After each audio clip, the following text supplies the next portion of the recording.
when we say empowering, in that word also include delegating. When you say self-care, taking care of yourself, that includes delegating. So Love Island, everyone. Let's talk about that.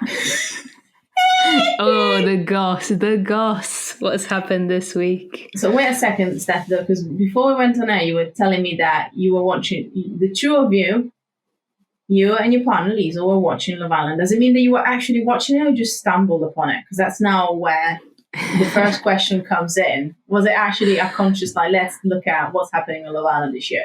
Yeah, we kind of stumbled on it like last season and I kept watching. It's good and it's bad at the same time. But you know what? Something that I was talking or joking about as well with some friends, we were talking about it.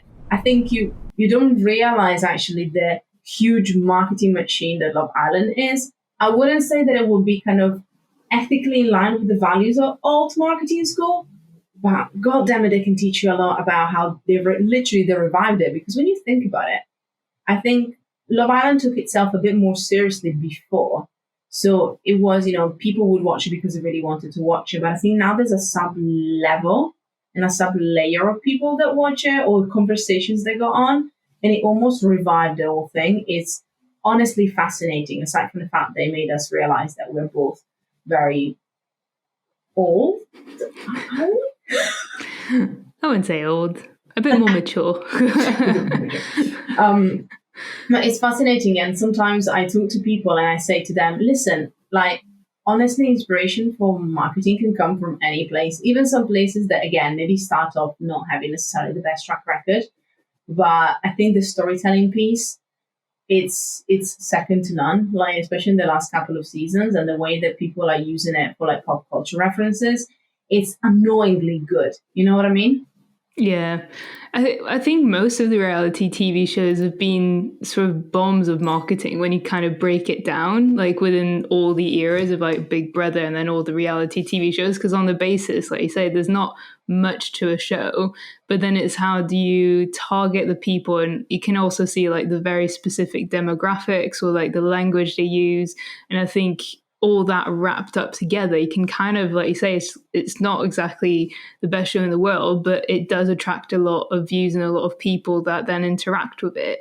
And what they do behind, like the app, make people vote and all those kind of elements that sort of bring you into that world, and then you just get hooked, and then you kind of keep watching despite the fact there's not much to watch.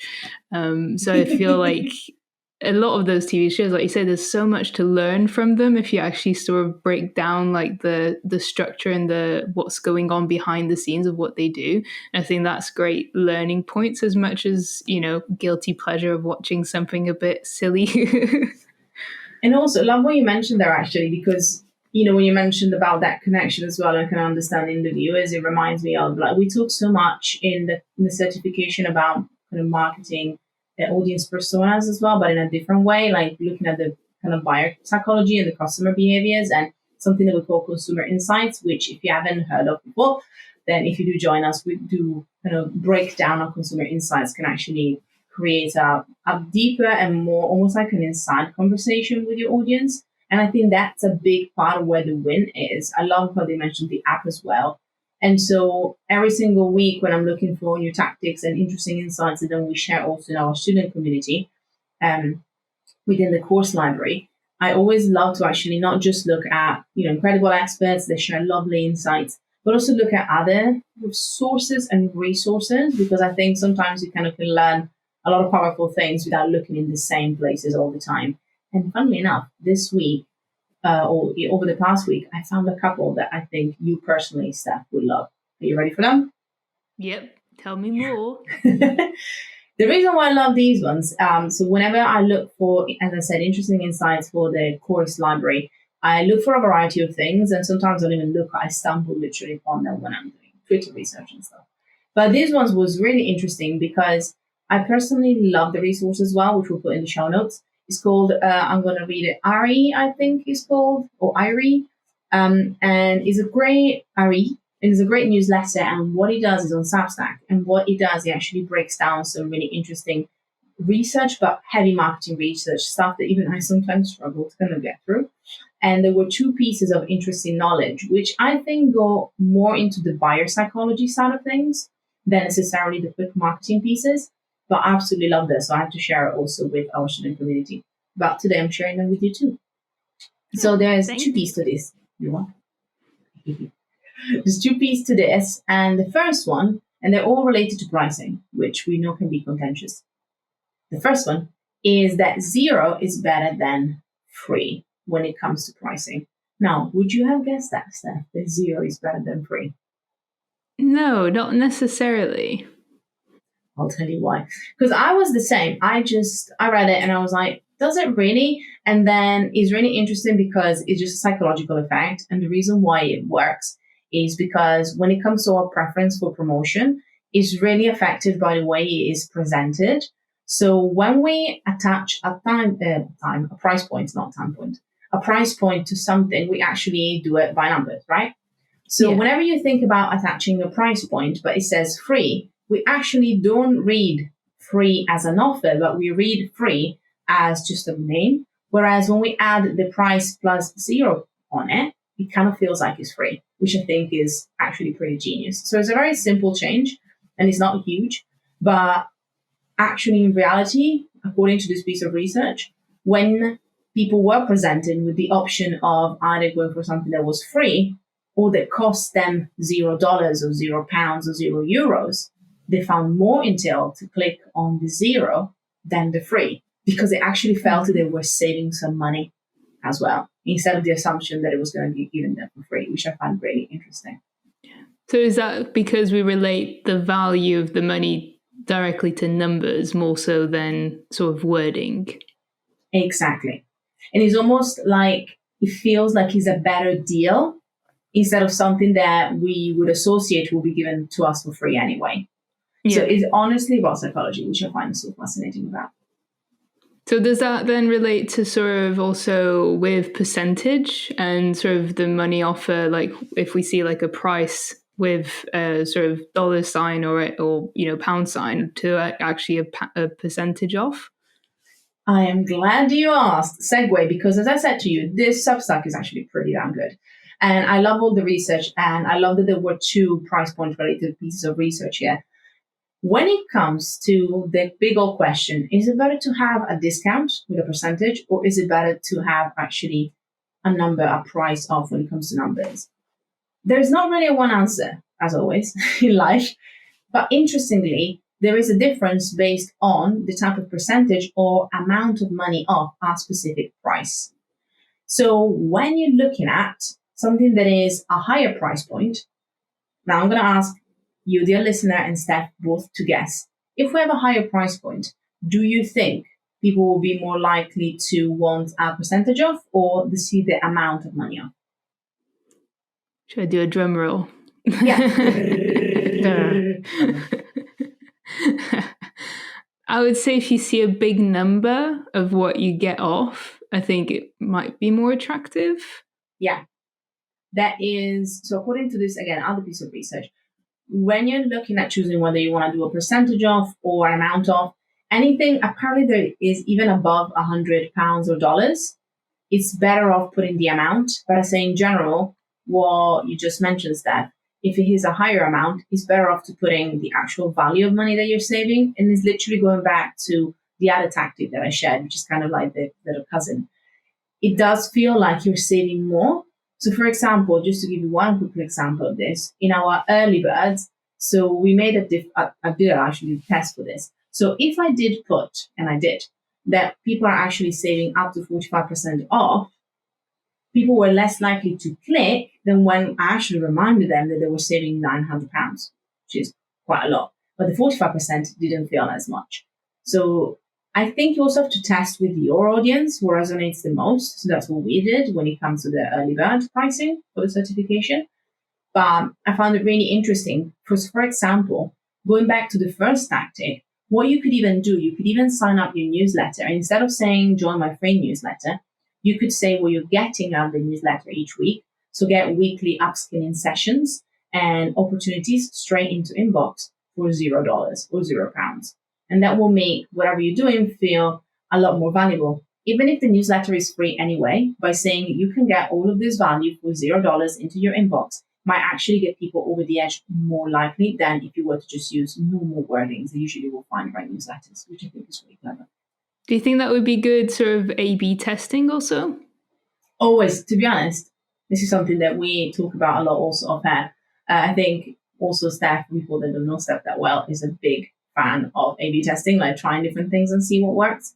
So I would always say with all of these things, you want to go back to consumer insights, talking about Love Island again, and understand what your audience prefers and what kind of really attracts them. But overall, as a rule, I would definitely say it's worth testing and it's worth trying these things, especially for both option of the pricing point and also for the option of just kind of seeing whether the 0 or free budgets it a bit as well. So I found this really interesting last week and I wanted to share it with you all.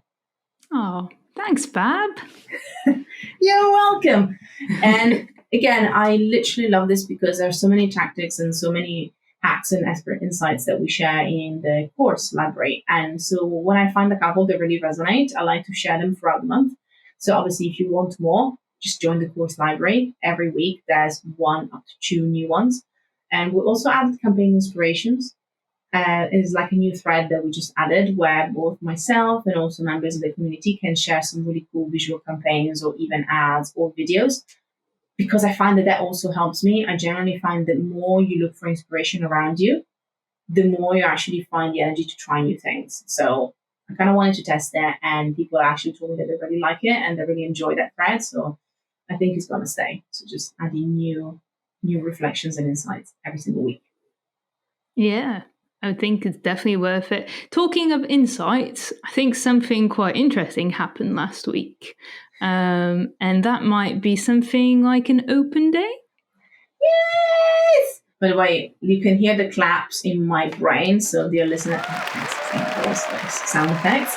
We are that kind of high production podcast that has clapping effects. But I was super duper, first of all, grateful because obviously just people like Steph, yourself, were there to support as part of the team.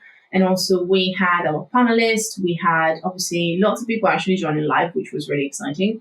And I did a reflection piece on this, asking about insights. And it was the first thing that worked in a very long time. And there's 2 points here to remind ourselves of. So at time of listening, obviously the open day has been going on probably a couple of weeks ago. You can still actually watch the replays at marketingschool.com/open day. I just wanted to say as well.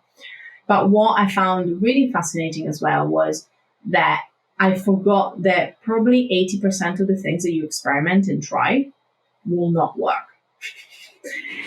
In an ideal world, there will be like a higher rate of success, but realistically speaking, you have to try a lot of stuff. So either you don't try enough, that's what I say, either you don't try new things, which is totally fine. If something works, stick with it. But if you are in a phase of experimenting, so when we look at marketing, actually, we teach in a certification, we're looking at phases of experimentations and phases of consolidation. So last year was experimentation, as I talked about on the podcast, actually. And this year's consolidation. So I was kind of like, please work open day, because at least it means I can repeat you. I don't have to try and find a new way to actually bring the buzz.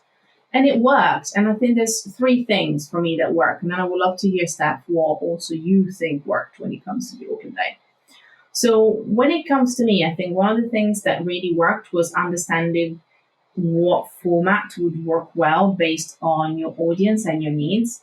So in this podcast, actually, we've talked a lot about kind of consumer insights, understanding your audience. And I think there's a lot about understanding what will feel natural when it comes to what your brand is about. So the open day format made a lot of sense because the attendees came to us and were actually willing to join also the sessions where we're just talking about the certification, just kind of answering any questions, explaining how it would work. And I think if we did it, if we packaged it any other way, people probably would be like, Hannah, I'm just going to wait for the class. I'm not going to show up for this because it's not relevant. Whereas they knew that it was all about introducing people to the school and how it works. So they were willing to ask questions and stick around during those short sessions as well, which I was not expecting. And then the other thing was, which I was really impressed and surprised by, was just making sure that we would actually create a nice flow that included both some panels at first and then the classes after, because that allows scalability. So if we're going to do it again, which we will, so if we do it twice a year before the certification, even if some people might have done the classes, because there's so many taster classes you can come up with without, literally burning myself out. People might be like, okay, yeah, no, I've done this class before. I can redo it if I want to, because I might need to refresh it. Or maybe they just join for the panels already being warmed up because maybe they came to the previous open day, which means it's just reiterating the value and reminding them that we exist. And it might be that if they didn't join us last time for the certification, they might join us this time. As a result, we got obviously lots of people attending live, which was amazing. We actually got about 10 applications too, which is awesome, because that 10 new applications specifically from the open day was amazing. We did have over 175 people attending, which again, that's also amazing. I like to be transparent with these things. And then finally, one more little win was also that we got a couple of people joining our library too of courses. They were not really ready for certifications just yet, but they love the idea of still being involved with the self-paced style of things, which means we also attracted new people into some of the other ways that they can learn from us. So this is all of my long spiel about what worked. Steph, anything from you seeing on the other side still of the back end that you really enjoyed or you think really worked out? Well, like you mentioned, I was sort of in the background, sort of helping, just making sure everyone was getting in, and then sort of seeing what was happening in the chat and making sure questions were being answered and everything. So from the back end, I feel like there was a lot of interaction within sort of the sessions, the panels, and also the classes. I definitely think having that mini session, which is all about just asking questions about the school itself, then make sure that people sort of have their target there rather than try and ask everything within one session. That might not be, might sort of distract from sort of the conversation, especially the panelists. What was good is the panelists also were the teachers. So they are the people that you're going to, obviously learn from and to sort of see more of the background or what they're about.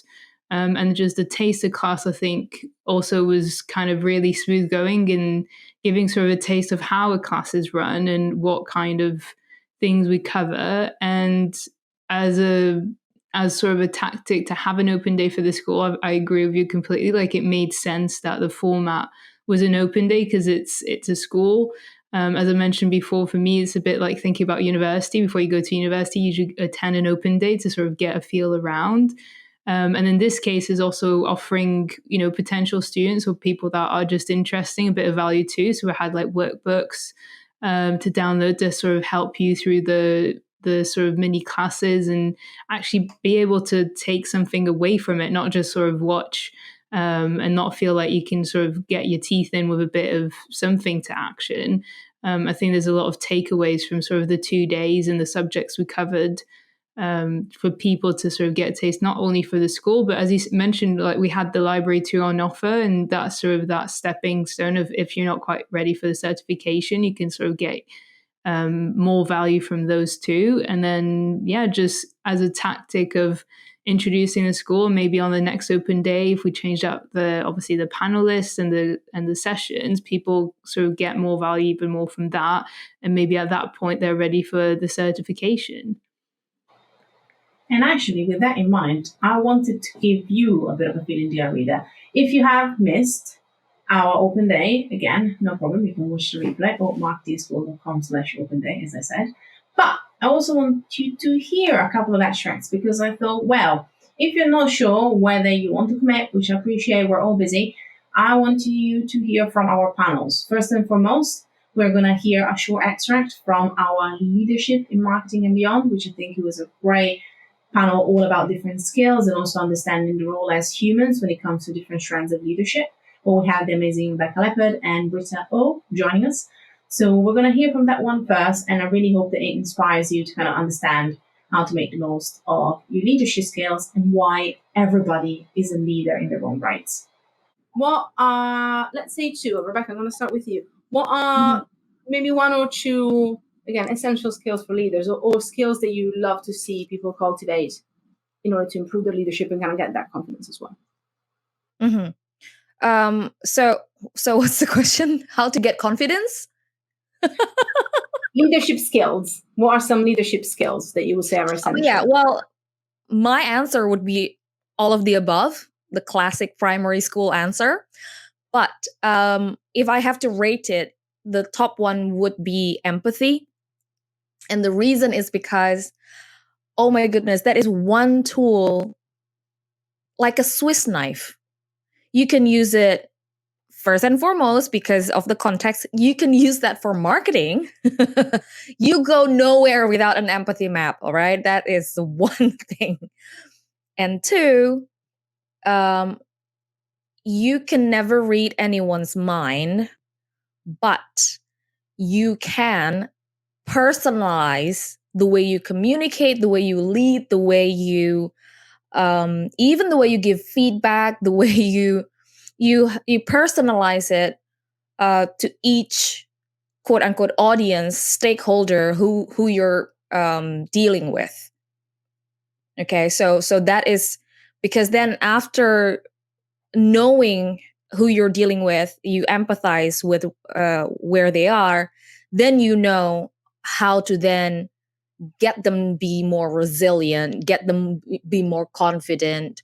If you know someone in your team member who is an introvert, then you know that in the meeting, unless her name is mentioned, she won't speak up. So as a leader, you then, hello, Stephanie, why don't you tell me your idea that you mentioned over lunch yesterday?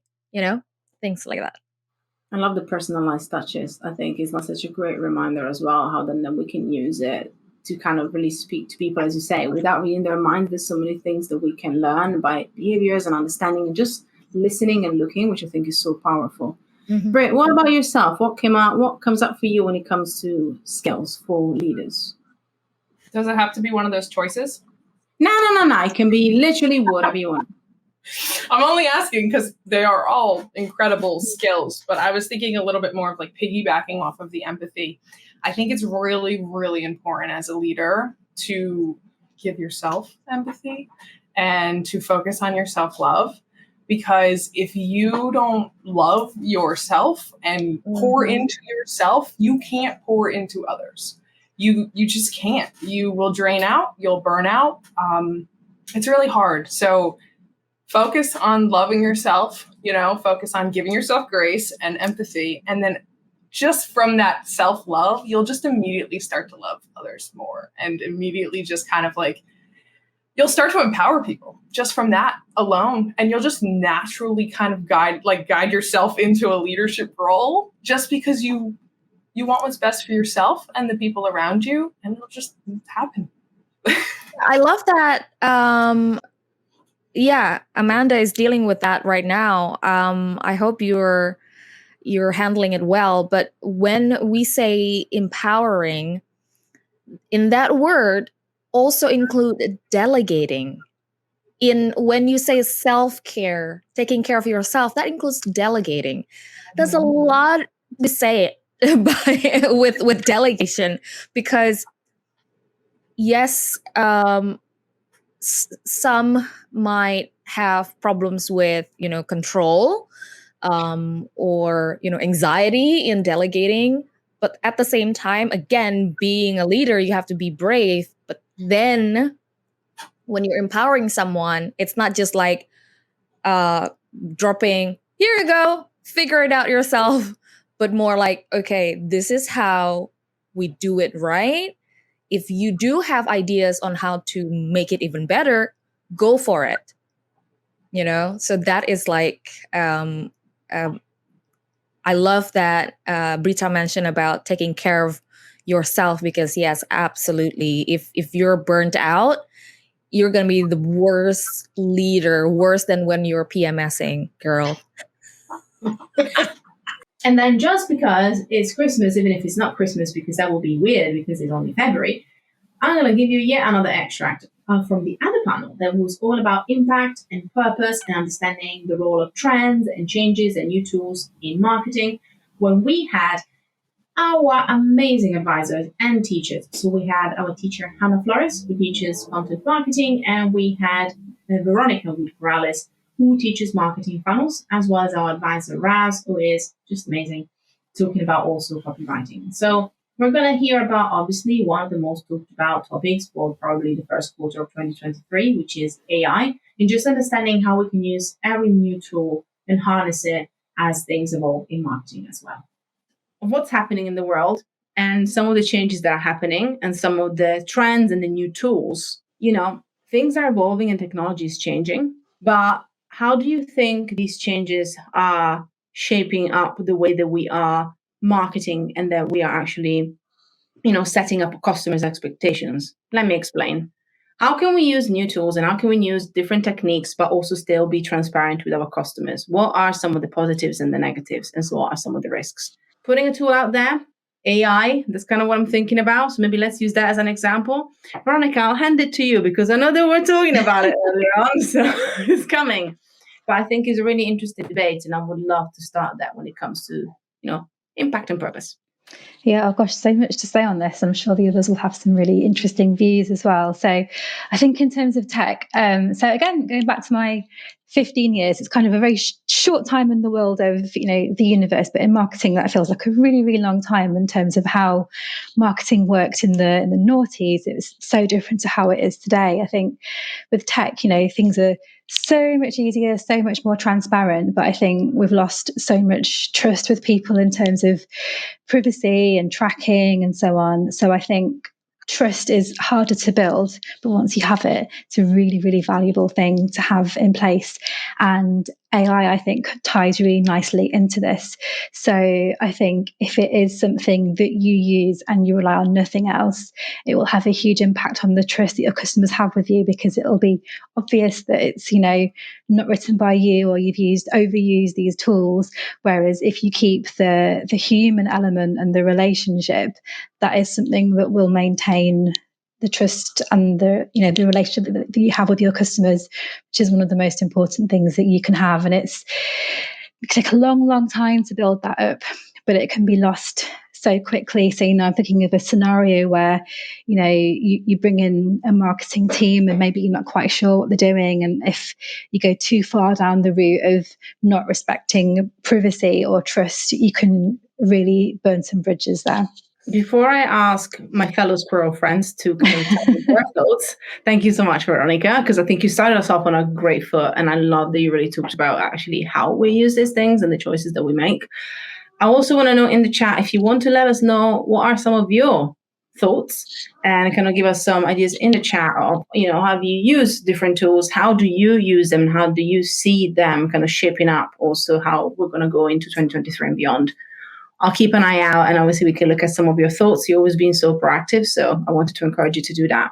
And before that, passing le baton to Hannah, I would love to hear some of your thoughts when it comes to, again, changes in tech, obviously the evolution, transparency and trust. I love that Veronica brought trust in the place as well. Yeah, I think trust is so important. And, I was just thinking then, again, I don't really know how long I've worked in digital for, a long time, over 15 years. So I remember, hopefully this isn't going too off-piste here, but I remember I used to work for Match.com for many years, and we were one of the first companies to use what we called then behavioral retargeting, right? We all know what it is now. It's just Facebook ads. And I remember having a meeting, and my stakeholders were like, this is really shady. The amount of data that we have, we stopped doing it. Anyway, the point I was going to make is I think now, and I've seen it with clients that are working with younger generations, it is a lot more the norm. And I know that there is a lot of, mistrust, especially with younger generations coming up. They know that everything's tracked, and so I guess I don't fully know what the answer is, but I think there needs to be some kind of meet in the middle. We need to acknowledge that we are using AI. If we are, we need to acknowledge that we're tracking everything everyone does online, because come on, we are. And I think so. It's kind of like Veronica said, but being transparent around it and trying to build that trust. It's still something that I'm not fully. I guess I don't have it fully sorted out in my own brain, but I think what we definitely can't do is pretend that we're not using it. I think it's much better to be upfront And yeah, like Veronica said, respect people's privacy, talk about what we are doing with data, and obviously talk about the advantages of it as well. Because, you know, back in the days where we didn't have data on our customers, nothing was personalized. We were getting messages that were irrelevant. We were getting shown ads that were irrelevant. So it can actually make for a much nicer experience. So I think it's kind of focusing on the positives, but also trying to build that trust. Sorry, that was a very long-winded answer. No, that was great, and I put you all on a really tough spot, because obviously it's good to talk about the purpose and the impact, but it's also thinking about then, you know, how to adapt and how to use the tools that we're given in a way that obviously still brings that also in the choices that we make. It's not just about how we pay it forward or our message. Raj, last but not least, what are your thoughts on this subject? I think it's a tough question. I think everybody will agree, but I mean, you find the value transparency in, I guess, most of the manifestos of tech companies. But so like it's allegedly something that customers and employees care about. But on the other hand, I mean, you've seen brands with CEOs with little transparency, like, I don't know, Elon Musk and Sam Bankman-Fried, and so many people put in their trust in them, even though there was no transparency just because of technology and stuff like that. So at least in my copywriting services, I don't feel as if the advancement of technology impacts people's need for transparency. But I can say that in employer branding wise, I think that employees do want to know that they're part of something that is transparent and bigger than them, you know, but in a positive way. Yeah, that's And with that, I think this was a great way to give us a good February boost, as always, a little bit of a boost for us as well. And obviously, if you want to join us, please go and check out allmarketingschool.com/learn to find out about our next cohort. We would absolutely love to have you. We will be, as always, back next week with more wisdom, with more chats, and with more interesting things.